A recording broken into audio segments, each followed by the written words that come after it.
The Outer Ring by Martin Wilsey. Copyright 2015 by Martin Wilsey. Read by Michell, Rudacille. The Ventura was a deep space survey ship with a crew of over 2,000 men and women. When we entered the orbit of the planet Batirus that day, we never expected the Ventura to be immediately destroyed. We didn't know we weren't the first people to find that planet, but someone knew.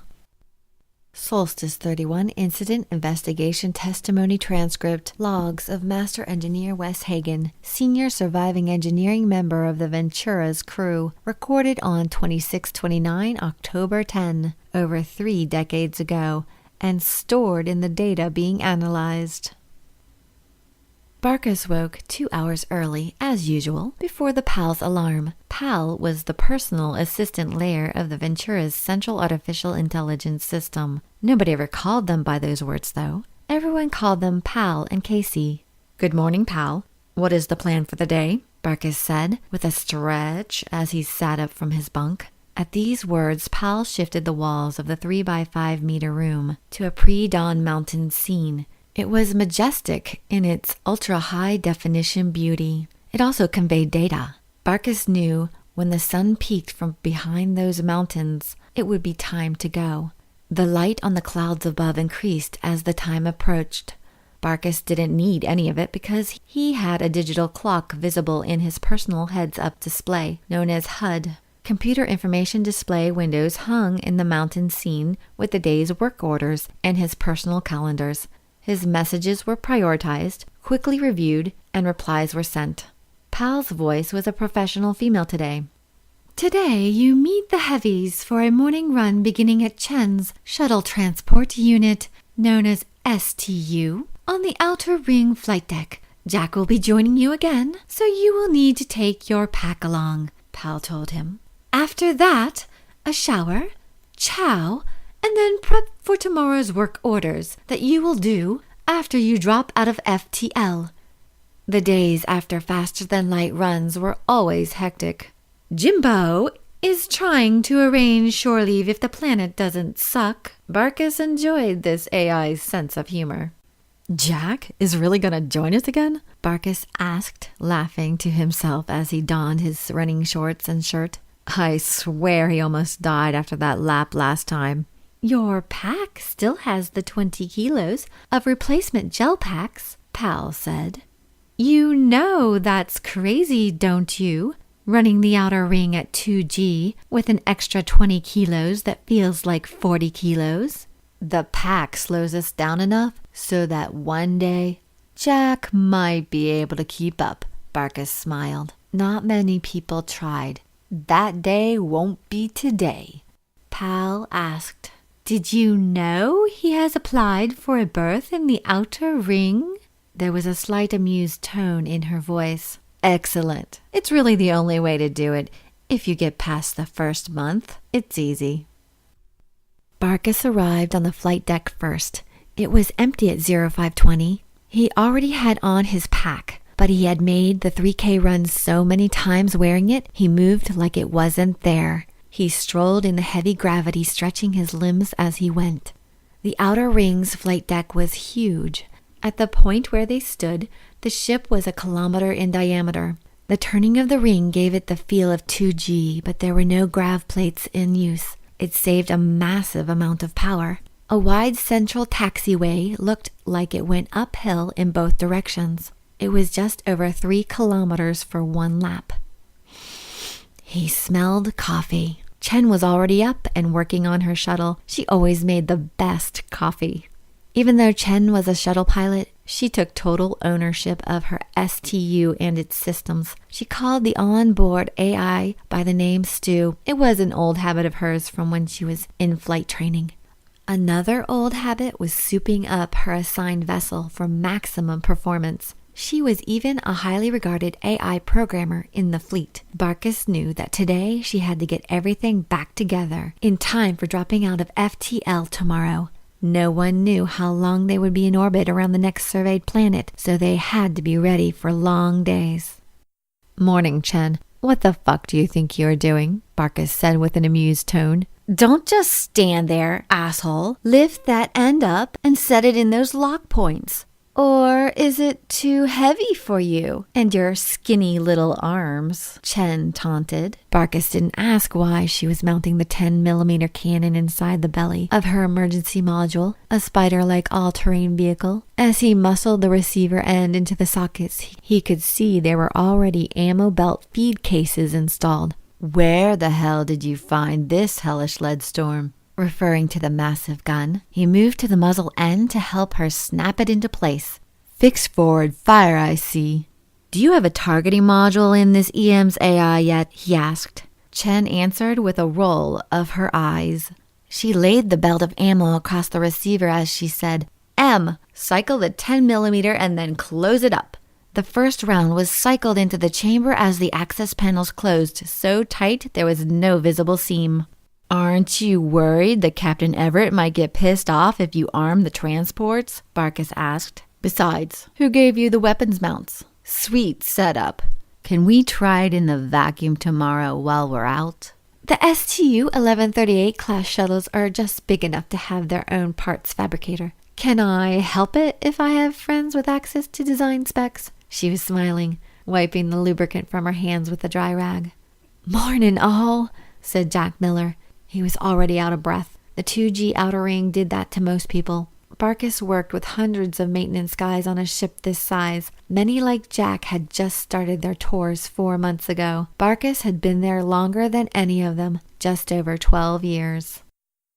A security squad of 16 men ran by. They were in full combat gear, including frange carbines. They were also followed by a couple of unit drones that scanned everything as they ran by.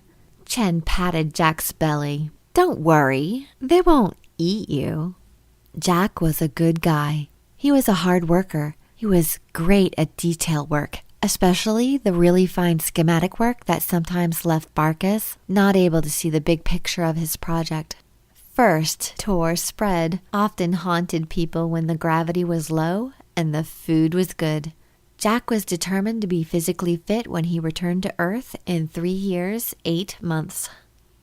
"Rumor has it you're going to be joining us heavies in the outer ring," Chen stated, as she rolled the toolbox to the far side of the EM.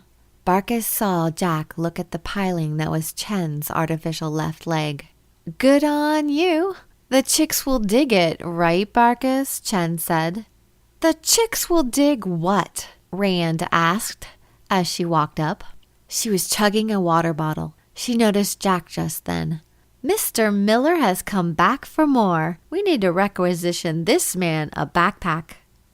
"He is even moving to the outer ring soon," Barkis said, before chugging water from the bottle Rand tossed to him. Rand was part of the security team. Not only did she run with a weight pack, she was wearing 2 handguns in thigh holsters, and a frange carbine hung on a strap from her shoulder. Jack was breathing easier now and said, "Did you know all the quarters out here are singles? And they are way bigger. No waiting list. I move in tomorrow." "Jimbo," the heavies said all at once. Another voice said, "Don't tell anyone, but we also have our own kitchen down here." Barkis added, "Good morning, Commander. Shirking your duty, Worthington? What the hell, man? Your shift isn't over until 0800. He was slapping backs and shaking everyone's hands. "Jimbo, this is Jack Miller, our latest victim." "Nice to meet you, Jack. Don't listen to these asswipes. Down here, I am just Jimbo." He shook Jack's hand. Jack liked him immediately. It wasn't often that someone on the lower decks got to meet anyone from the command crew. "You coming today, Chen?" Jimbo asked as he adjusted the straps of his backpack. "Not today, man," she said as she looked up and another access panel opened. "I gotta finish up this shit before tomorrow's orbit." "I hear that." Jimbo drank his own water. "All 3 shifts are on duty tomorrow. That's why I can come down here and run you weaklings into the grav plating." With that, they ran. Jimbo's surprise start caught no one off guard except Miller. After a bit, the heavies slowed down so he could catch up. They ran in formation around him, encouraging him all the way around the outer ring. It was a lucky day. That's what the heavies called it when all the bay doors were open.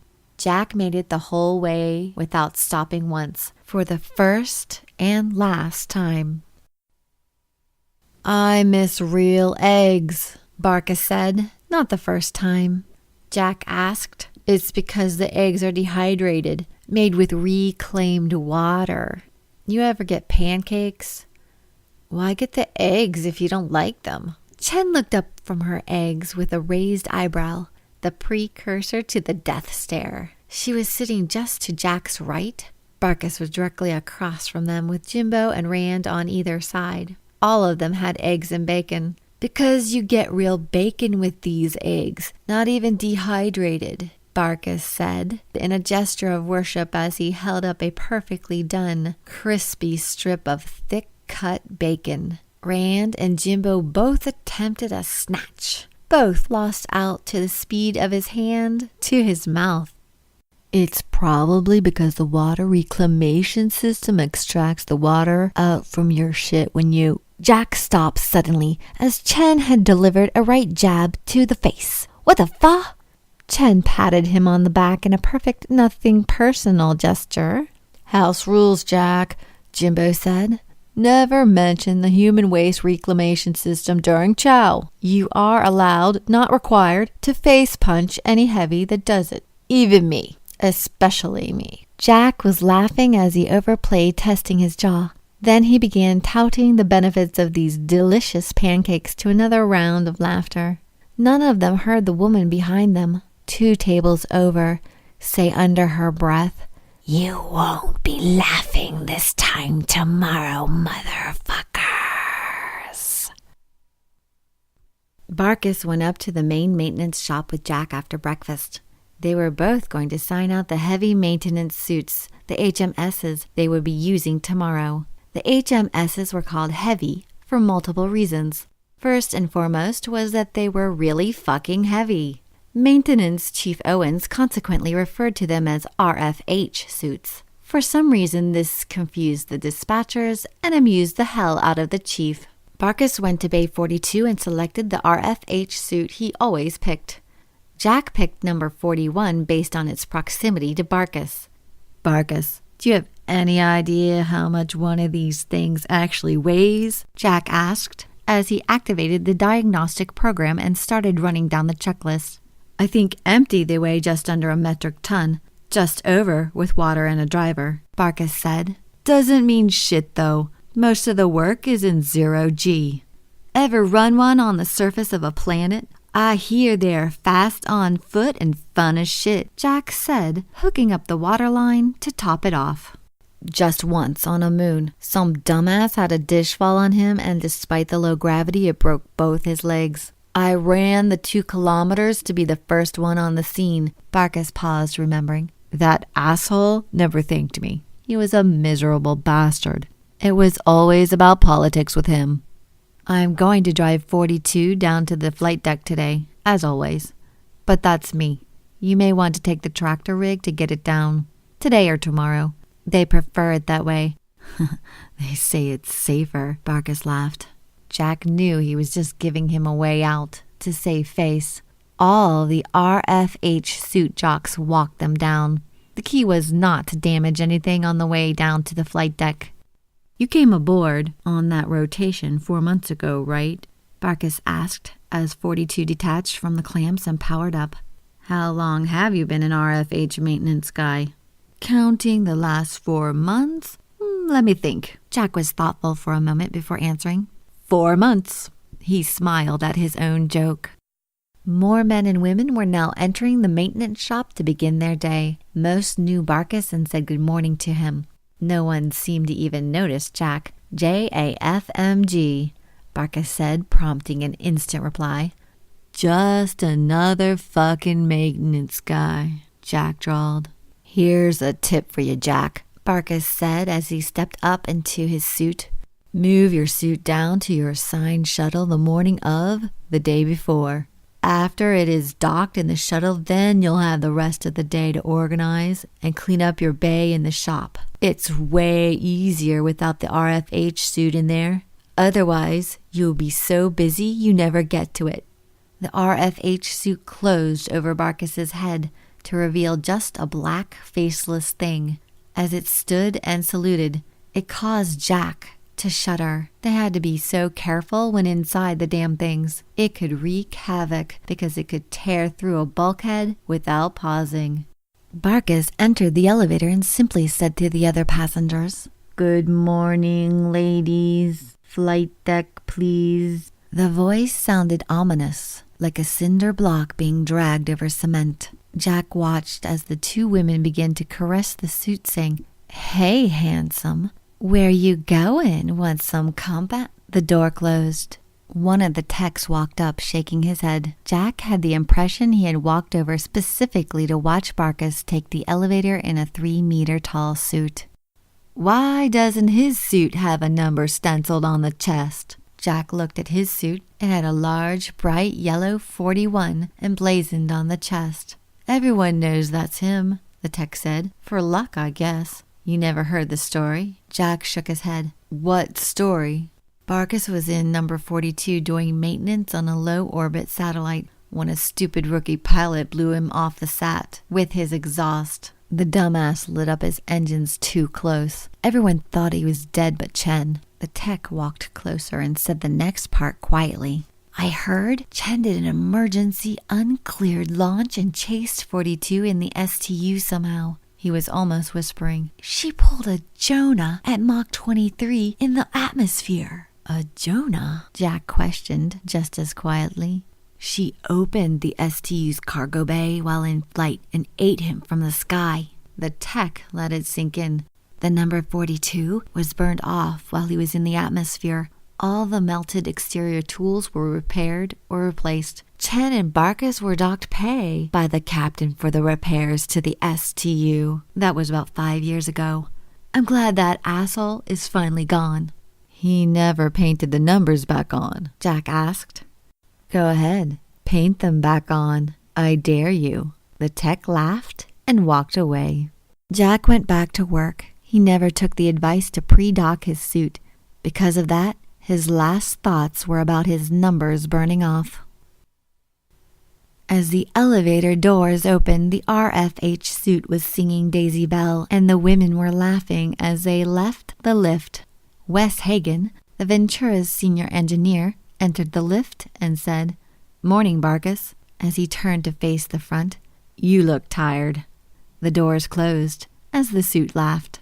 No one else got on the lift as it descended the final 200 meters. The flight deck was 2G and the traffic was light. They were both heading for Chen's shuttle this morning. Chen was just closing up another panel in the bottom of the emergency module. She said a few words and the spider-like all-terrain vehicle ascended the cargo ramp and rotated in prep for locking into its spot on the roof of the cargo bay. Wes asked Chen, "Why do you stay down here all the time?" "Because I hate people," Chen replied. "The 2G keeps them away. And if they must come down here, it's hard for them to breathe, so they don't talk so fucking much."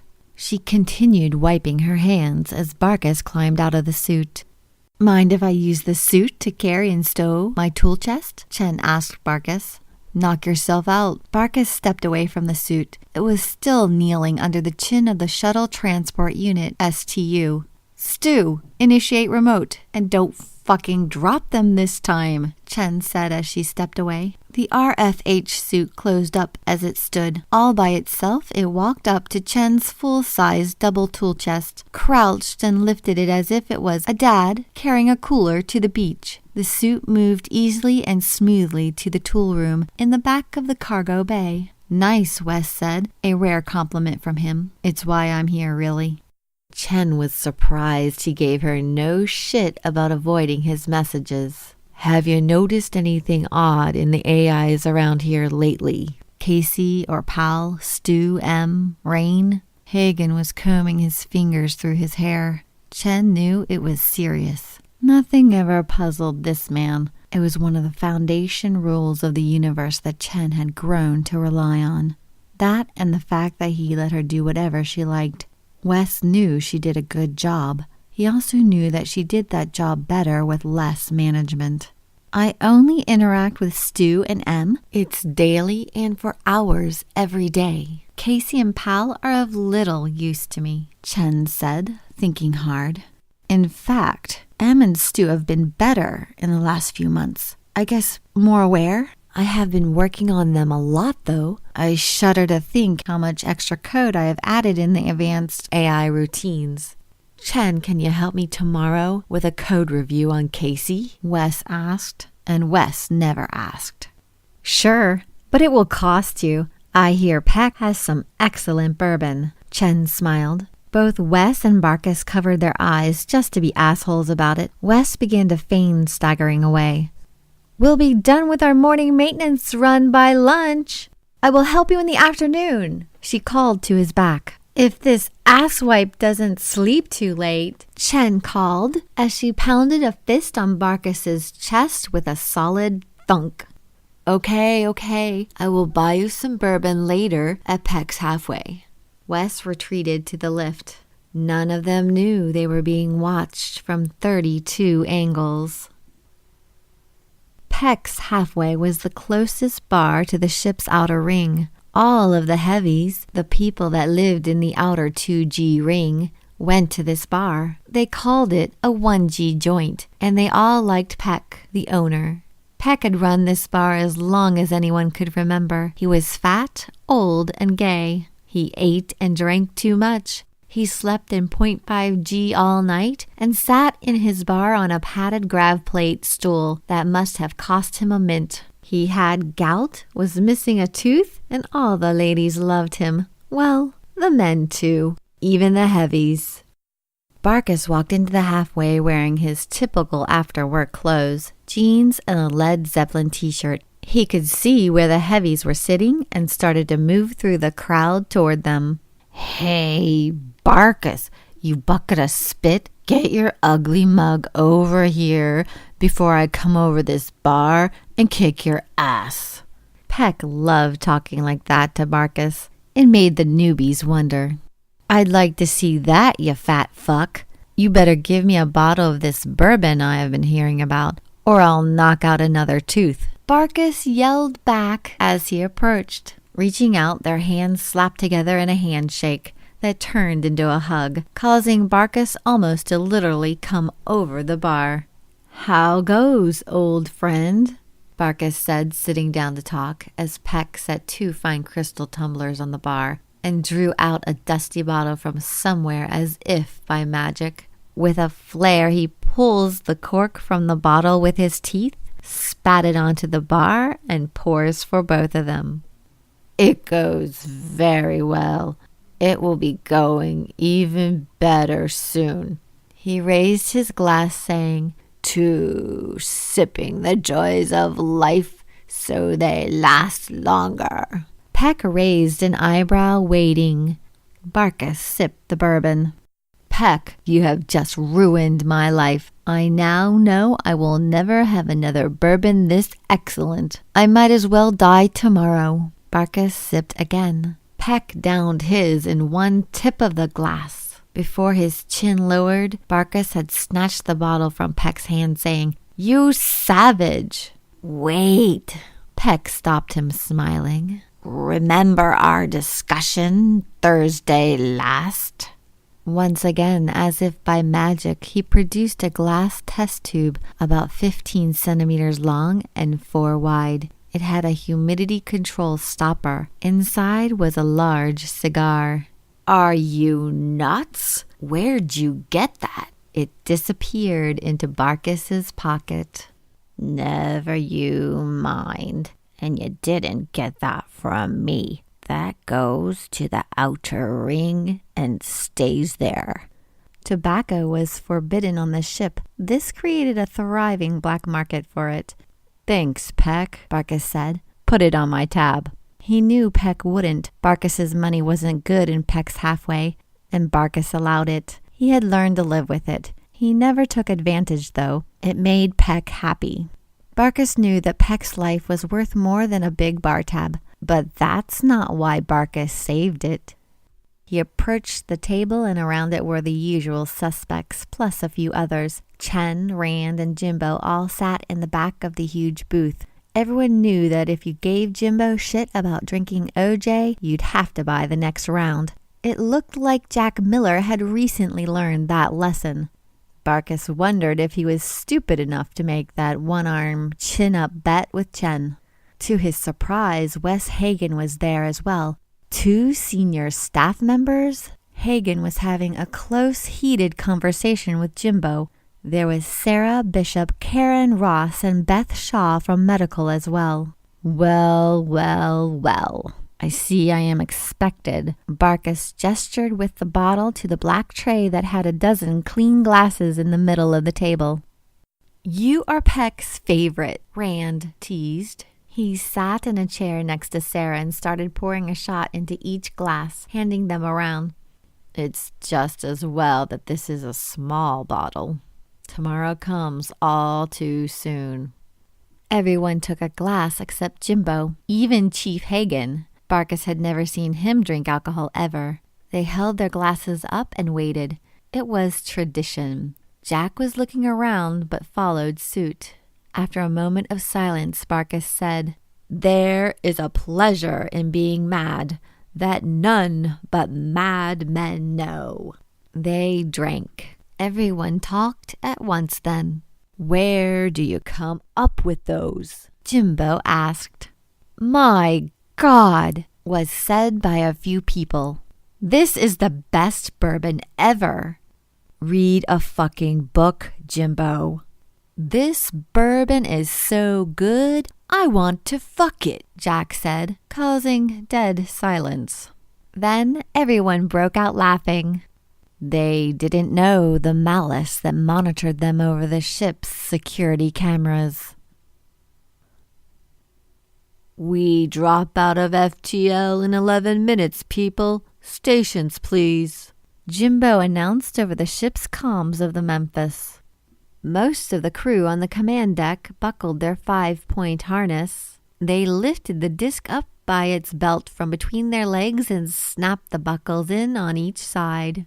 The 5-point harness automatically adjusted. They all strapped in except Myers. Myers was an asshole.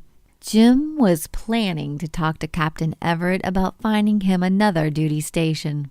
The Memphis was the captain's skiff, a big one.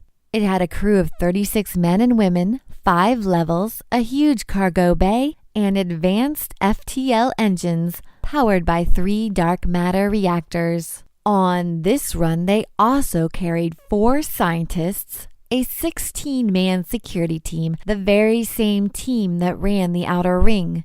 Jimbo was going to try to get to know them on this mission. One by one, all the units checked in, even Sergeant McGrath, the leader on the security team, checked in with a simple, "Standing by." Jimbo punched up the view of the aft briefing room. The whole squad was strapped into seats in a 4x4 grid. They required an empty seat between the men. Their shoulders were so wide. "Dropping out of FTL now," Cook, the pilot, said. "Separation complete. Moving out to monitoring distance." Then it happened. Rand was called out of a dead sleep by Captain Everett at 0420. "I want you in the command shuttle, Charlie, in 15 minutes. She was there in 9 minutes, but she was the only one there when it happened. Based on the conversations Barkus heard last night between Jimbo, Chen, and Wes, he decided to get down to the STU early. That way, Chen could be first in line on the flight deck for launch and first back. Removing that specific dish for upgrade would only take him half the time it said on the schedule. Coffee in hand, he quietly walked up behind Chen and bear hugged her, his left arm wrapping diagonally and down in front of her as she worked at the control terminal, attached to the hydraulic leg that raised and lowered the ramp. She completely ignored him as she was concentrating on the panel. He released her and kissed the top of her head, handing her his coffee to share a sip. She took it and breathed it in. "Let's do the quick pre-flight and..." Chen and Barkus felt the deck heave violently, followed by an explosion far away on the flight deck. They both felt the hull breach in their ears. Another blast knocked them off their feet. "Stew! Close and seal!" she screamed over the sound of the ship's outer ring tearing itself apart. Barkus got to the ladder first and turned in time to see the power cells explode in the bay directly behind the closing ramp. Chen was thrown into him at the ladder. "Go!" she screamed. He was up the ladder in a flash. She was slower ascending. Just as she got onto the shuttle flight deck and the hatch was closed, another explosion slammed them into the ceiling. They crashed about in a violent, random 3-axis tumble. Blood splashed out of a tear in the belly of Chen's flight suit.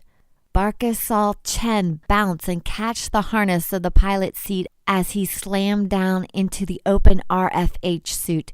He grabbed hold and drew himself into the suit with practiced muscle memory. He initiated the closure sequence. Just as it closed, they were struck with a massive piece of debris. Barkus's face slammed into the inside of the suit's faceplate. Blackness took him with the sensation that he was still falling. Multiple waves of the Ventura's debris tore into the Memphis, tossing it into an uncontrolled end-over-end tumble. Half the crew was dead instantly from hull breaches or not being strapped in. It was on a collision course with the planet's single moon. No one saw Jack Miller in RFH suit number 41 get thrown clear of the Ventura as the last missile hit. He had over an hour to think about it as he fell toward a nameless planet before he entered the atmosphere. He considered hitting the RFH's open button to make it quick. He thought he'd stay and watch. Maybe Chen would come and pull a Jonah. He doubted it. So he dosed himself with all the painkillers he could find in the on-board medkit. He was watching the debris around him burning like a shooting star. It was beautiful. It made him sleepy. He never felt his legs cooking. He died, still falling. It was not the end of Barkus. It was just the beginning. The Outer Ring by Martin Wilsey is a Solstice 31 saga short story.